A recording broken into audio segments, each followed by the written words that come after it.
Hello, and welcome to Dugout Debrief. I'm your host, Chris DeLuca. This is Boom Broadcasting's one, first, and only baseball-centric podcast, and we are back here. We are back here on the last day of July, and we're about to enter the month of August, so the dog days of summer, as they like to say in the baseball world. We have 2 months left of the regular season, August and September, so October is coming along soon. There's a lot of tight playoff races, and there's a lot of news to get to. So we're going to start with that here, as we always do, and we're going to be starting with a pretty unfortunate piece of news here.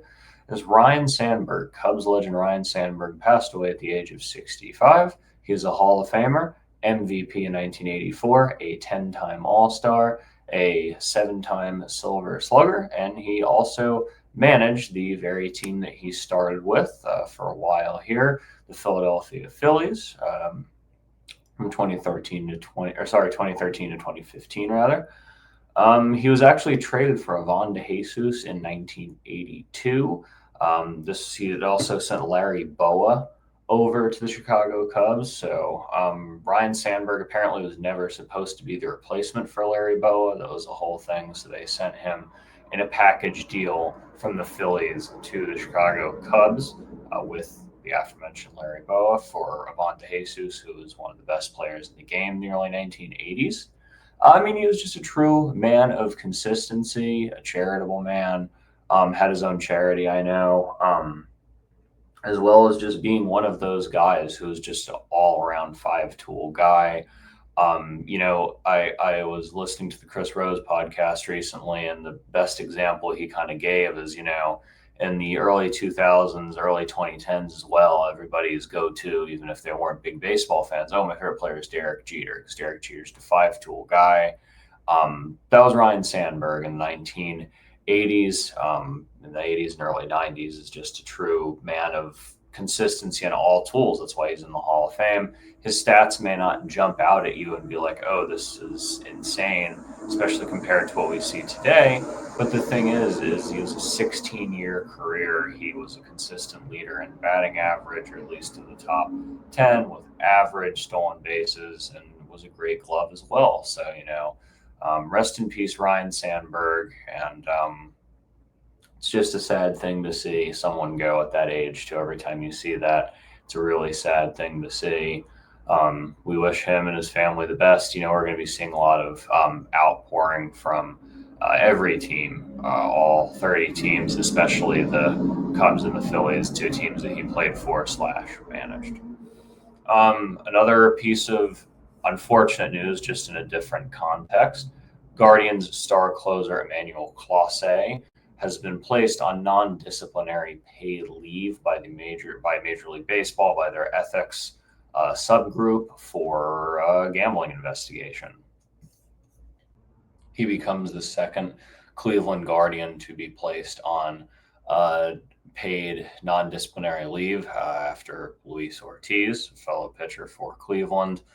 Clase was not his normal superstar self that we're used to. He had a 3.23 ERA and already doubled his run total from last year. Obviously last year he had one of the best seasons that a reliever has ever had. But one stat, the big one that people are pointing out right now that they're looking at, and it's still unproven. We're not sure what exactly Major League Baseball caught here, what the ethics subgroup here caught, but he threw 22 pitches for balls on a 0-0 count with the bases empty. And a lot of these were also uncontested or uncontestable pitches. They weren't right on the zone. They were in the dirt. They were thrown, into the seats, just crazy wild pitches. So, again, this is the danger of prop bets. This is something that I have talked about before when we talked about Luis Ortiz a couple months ago, is that this is the danger of prop bets. It becomes increasingly hard to pick up on trends because you can literally bet on anything. You can bet on almost any aspect of the game. So it becomes even harder for these ethics organizations to actually track down what these guys could be betting on, seeing trends. And then, of course, sometimes these trends end up with a witch hunt, as they would say, where it's wrong. It's just maybe Clase just happened to throw 22 pitches that were not in the zone on 0-0 pitches with the bases empty. Maybe that's just a coincidence. It happens. That's very common for pitchers to kind of start outside the zone, try and test what the batter's willing to take and not take. But definitely some weird stuff going on with Cleveland and their pitching rotation, especially just with the gambling and all that. We obviously wish that this is a non-factor and it's just a coincidence, but second player this year.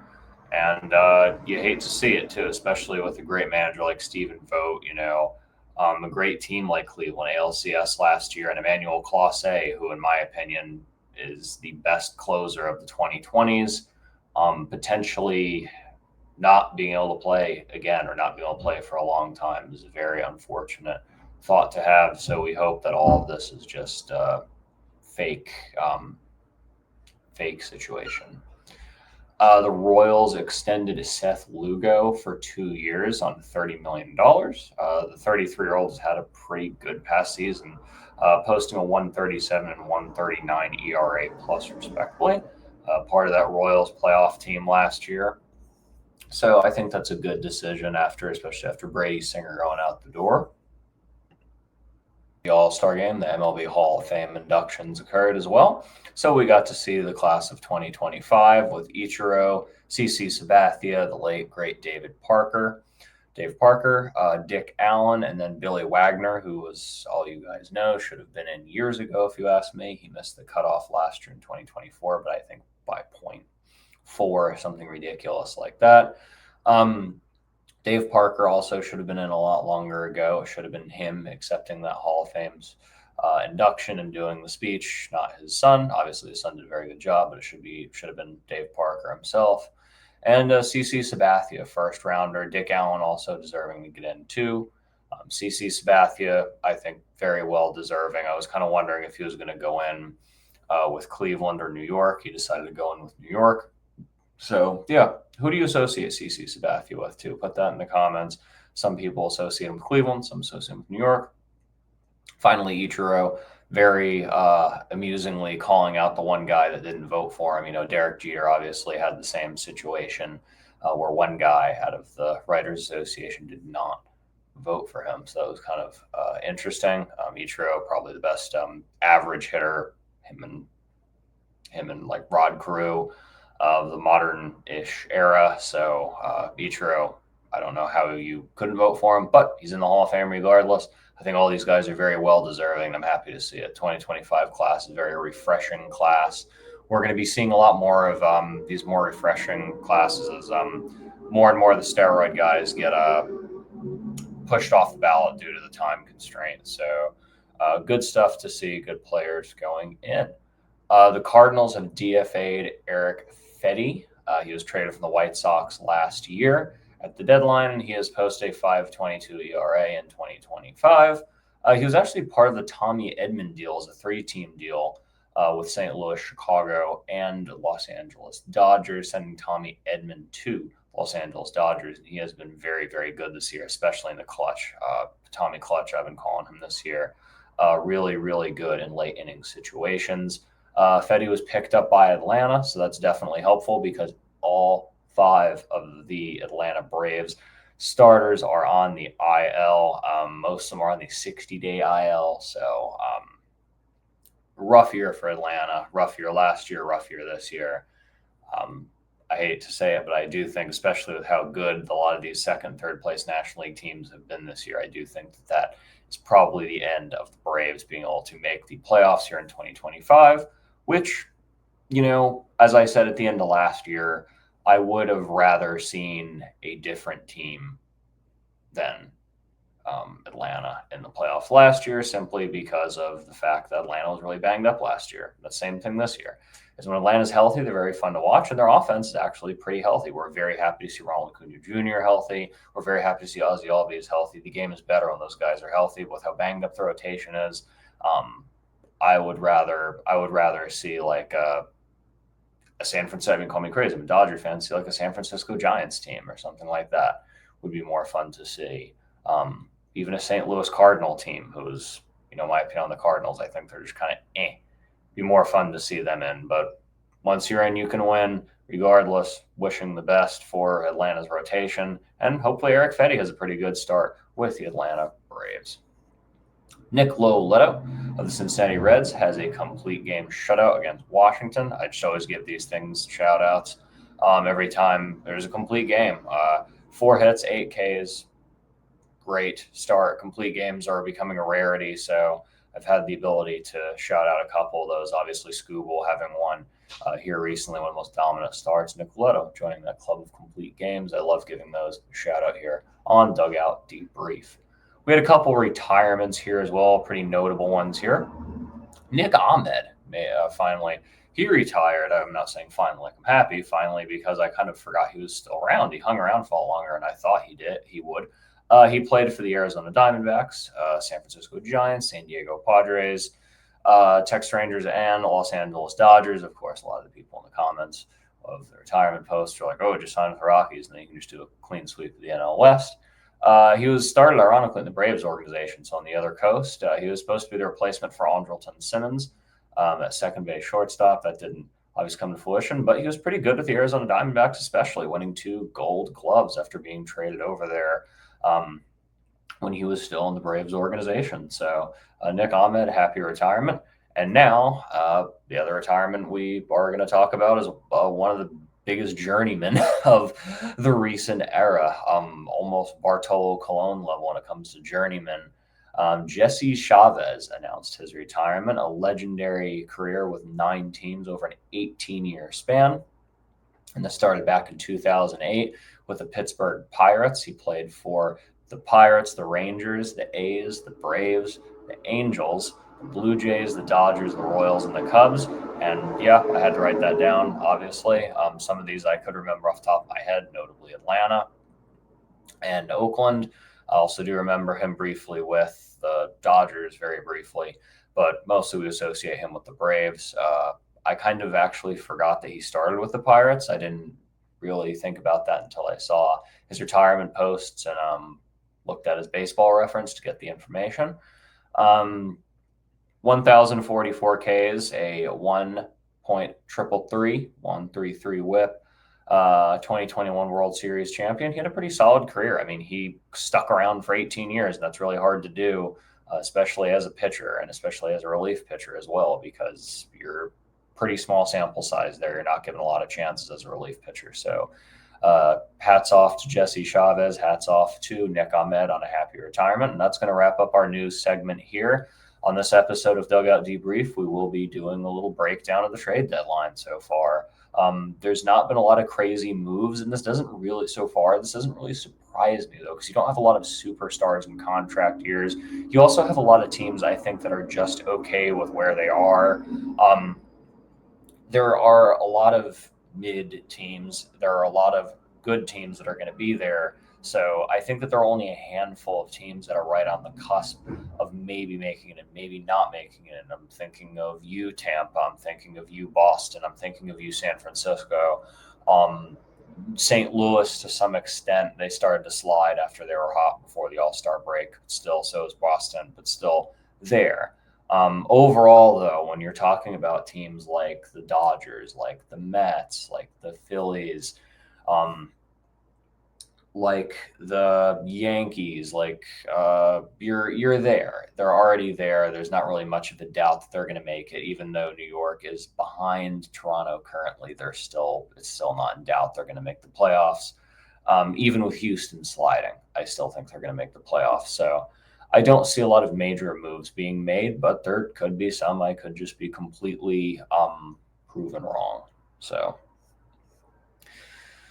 Josh Naylor kicked off the big trade deadline of 2025. He went to the Mariners from the Arizona Diamondbacks. He went for Braden Garcia and Ashton Izzy. And the Diamondbacks may likely sell.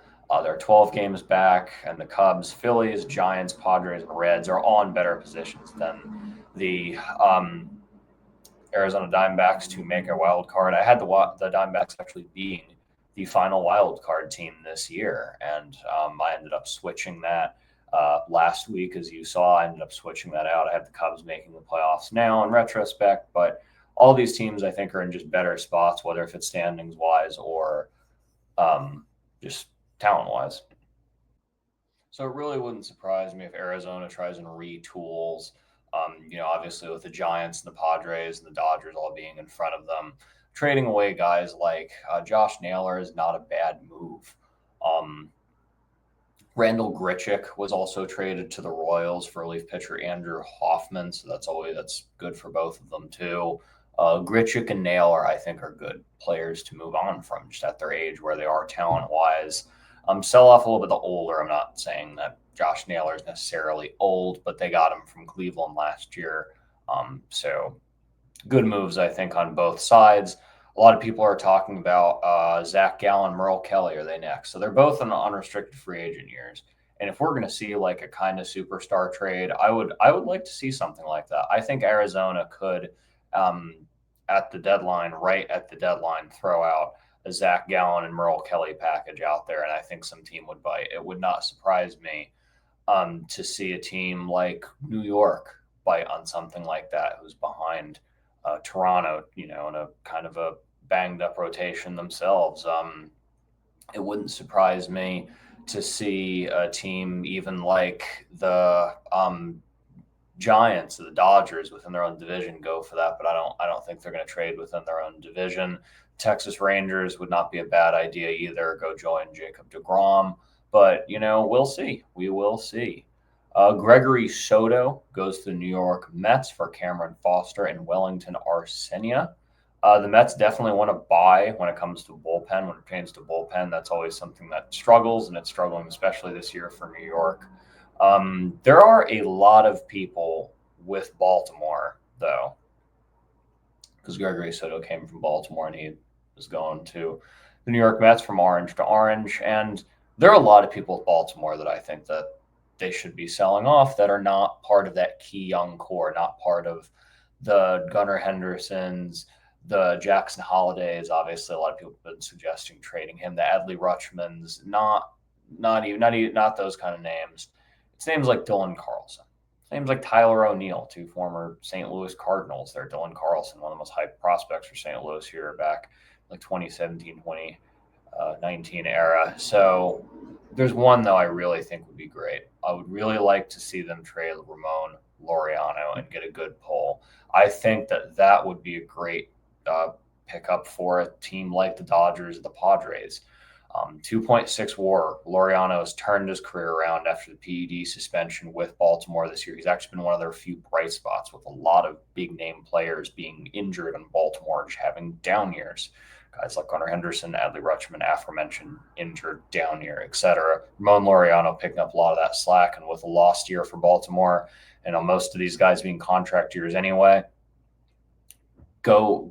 I would say clear house with them, because you're going to get them at face value, and everybody in front of you is a heck of a lot better than you are. So call it lost and get some pitching, get some established pitching. You don't need to get superstars, get some established pitching to retool for next year, because you still have these core guys under club control for a few more years. Put something around them, Baltimore, please, because you're such a fun team to watch. I always was so sad to see Baltimore sputter out the past 2 years in the playoffs, and now we're not even going to be able to see Baltimore in the playoffs. It's such a great city for both sports that they have, for football and baseball, when those teams are good. And I'm a Steelers fan, and I'm saying that when those teams are good, it is really, really fun to see that city come alive, and it's a great sports city, just like Pittsburgh is as well. So, and speaking of Pittsburgh, we'll be talking about the Pirates here later on. Ryan McMahon is traded to the New York Yankees for Griffin Herring and Josh Gorsuch. I think I mispronounced that. I still believe Ryan McMahon can be good. This is a guy I've been big on for quite some time, a former first-round pick by the Colorado Rockies. I still think he can be really good. 1.6 WAR this year, 16.8 over the years over his career. And I've always been big on him. I think that he's one of those 5-tool guys as well. I think he's been held back by just being on a bad team. I mean, he's kind of been on the post-Rockies wild card teams, and now he's been on one of the worst teams in baseball history. New York, the Yankees is not exactly where I wanted to see him go, not because I don't think they're a successful team. It's because I just don't think that he's going to be able to show his full potential there. I think a more, mid-level kind of team would have been better for him to be able to where he can be an everyday starter, but also be on a team that's, more so competing. I would rather seen something, him on a team like that. I'm kind of blanking on a really good example. Maybe like Cincinnati. Obviously, we've got Ellie in the middle infield, so they'd have to move him over because Ellie's not going anywhere. But, a team that's up and coming, I would rather see. Tampa wouldn't have been a bad one either, just within that AL East. But it's a good pickup for New York. I think Ryan McMahon could be really good for that playoff push with the New York Yankees. The Yankees also acquire veteran Ahmed Rosario. So Ahmed Rosario heading to the Pinstripes, prospects in return. The Braves acquired Carlos Carrasco, so another veteran pitcher on the move. The Brewers get catcher Danny Jansen for Jadir Armenio. I think that's how you pronounce that there. And knowing Tampa, they will turn him into the next Barry Larkin because this guy's an infielder. So knowing Tampa, they'll turn this guy into the next Barry Larkin for like 3 years and then trade him away, get good value for him. So that's just the way the Rays operate, as we all know. Tigers pick up another pitcher, Chris Paddock, from their division rival, the Minnesota Twins. And Austin Slater just also gets traded to the New York Yankees from the Chicago White Sox. So a couple of their small deals there. And then finally, we see this every few years. I was joking about this with a few people, how this happens every so often. So between Baltimore and Toronto, there was a doubleheader early this week. And Sir Anthony Dominguez, who at the time played for the Baltimore Orioles, aforementioned, who are kind of selling off right now, he gets traded in the middle of the doubleheader to the Toronto Blue Jays. So he starts in one locker room and he walks across the field and goes into the other one. This has happened a few times in MLB history. It happens every few years. So it's kind of funny. They printed Sir Anthony Dominguez's jersey, obviously, quite quickly. And his Toronto jersey kind of messed up the font, and the 8 is upside down. So, because you can tell what the top of the 8 is versus the bottom of the 8. If you look at other 8s on the Blue Jays, other players that have an 8 in their number. But yeah, Sir Anthony Dominguez, his 8 was upside down. So you can see they kind of did that in a haste. So that was a good pickup for Toronto, too, on that playoff push. But again, I could be proven wrong here before the deadline. I think the deadline's at like 6 p.m.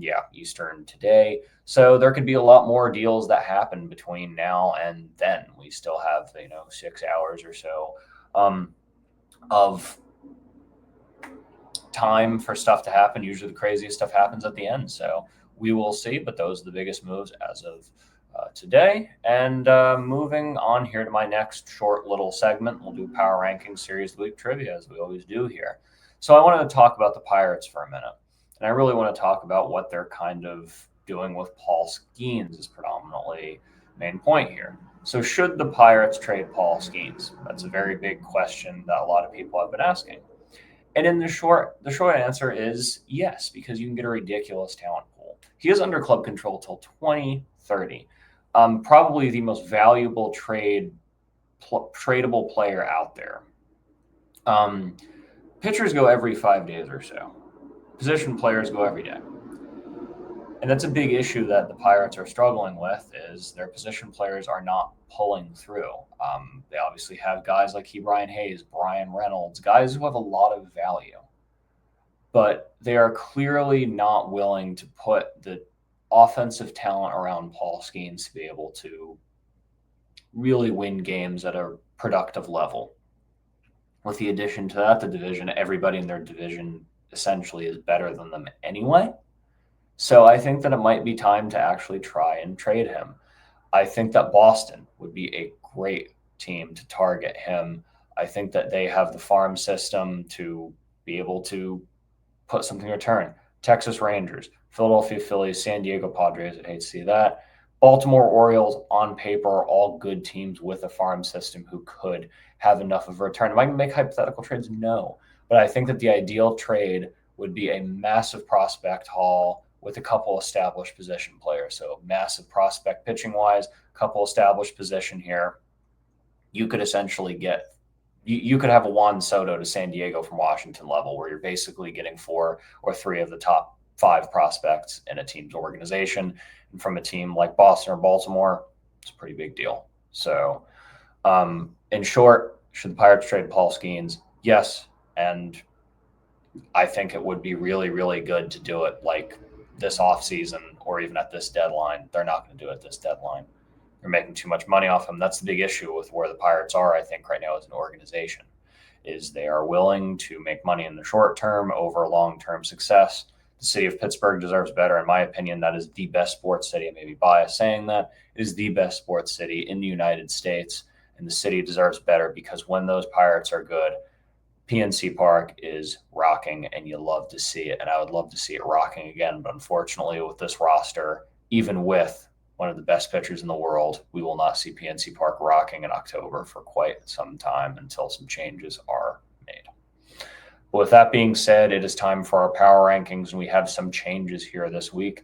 So at number 5, we have the second place team. Despite the Dodgers sliding, we have the second place team still in the National League West. It is the San Diego Padres, followed by the Detroit Tigers at number 4, who are once best team in baseball, but have taken a little post-All-Star game slide, followed by the Los Angeles Dodgers, first place in the NL West, finally recovering from that really, really, really rough going last week, going into the All-Star break, and then rough exiting the All-Star break finally.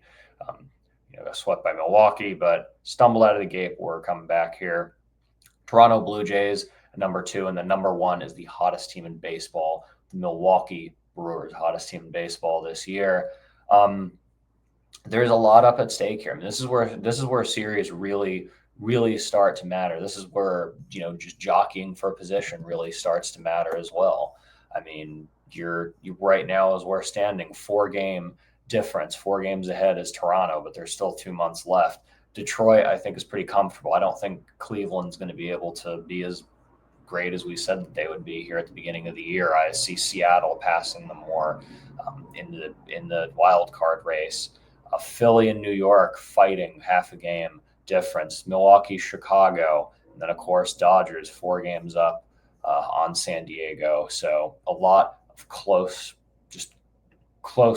in the standings right here, and I really don't see anyone pulling ahead. There's nobody right now that I'm going to look at here at the end of July and be like, I will put $1 million this team is going to win the World Series. I think it's a lot closer than it looks. The Dodgers are banged up as they always are in some capacity, so they're not, obviously with the roster, everybody would be like, oh, they're guaranteed, but same thing with New York. Toronto's ahead of them. So I think we could see an interesting year. We really could see an interesting year. We could see a wild card team like the Cubs make a run. We could even see the Seattle Mariners make a run. Who knows? Maybe they could make their first World Series. So the series of the week, speaking of series here, I have the Detroit Tigers at the Philadelphia Phillies. Tigers wrapped up a rough series with the Pittsburgh Pirates, and now they're moving over to the eastern side of Pennsylvania. And it's a realistic World Series preview, and that's why I'm putting it there, because it's a power pitching matchup. Both rotations are really, really good. Tigers having the most dominant starting pitcher in baseball, if you ask me. And then the Philadelphia Phillies having one of the deepest rotations in baseball as well. Christopher Sanchez, Zach Wheeler, Aaron Nola. You love to see it. This could be a World Series preview. So looking forward to that. And with that being said, we have our trivia question, and then we're going to get out of here for this final day in the month of July. So last week, who did Rich Hill debut with? Obviously, Rich Hill becoming the second oldest pitcher to throw a pitch with the Kansas City Royals. So who did Rich Hill debut with? And that is the Chicago Cubs. That's actually the team he pitched against when he pitched for the Royals. It's an interesting thing I did find here too is there's 1 degree of separation between him and Ron Cey, Dodger legend Ron Cey. Rich Hill was teammates with Greg Maddux, who was teammates with Ron Cey. Hall of Famer Greg Maddux was teammates with Ron Cey. So we talked about the MLB Hall of Fame here earlier, and I want to ask a pretty interesting question here. So who is the only BBWAA, so that's Baseball Writers Association, basically the modern people, because there's different committees. There's the contemporary, there's the golden age, there's a bunch of different eras of baseball, people who vote on different eras of the game. There's obviously people who vote on the people years and years ago who are way off the ballot. Then there's the guys who vote on guys like Dick Allen, Dave Parker, who fell off the ballot, but put them back on, etc. So, but people who wait the 6 years, retire, wait 6 years, get put in by the writers. Who is the only inductee to get 100%? There's only one. There's been a couple that got close. Obviously, Ichiro is one away. So is Derek Jeter, but there is one who got it unanimously, and we'll see if that's correct by one of our viewers, our consistent viewers, who is a very big fan of a team that this man played for. With that being said, I want to once again thank you for watching Dugout Debrief. Make sure to tune in to all the other great shows on this channel. Gridiron Address is back. We got the NFL starting up here soon, so Aaron will be doing a really good job. Jason was on there here this past Sunday, holding down the fort. I hope to be able to make it on back on the Gridiron Address. So everything, quick hits, 3 from deep with some great basketball coverage. Quick hits has been doing some great sports coverage here recently as well.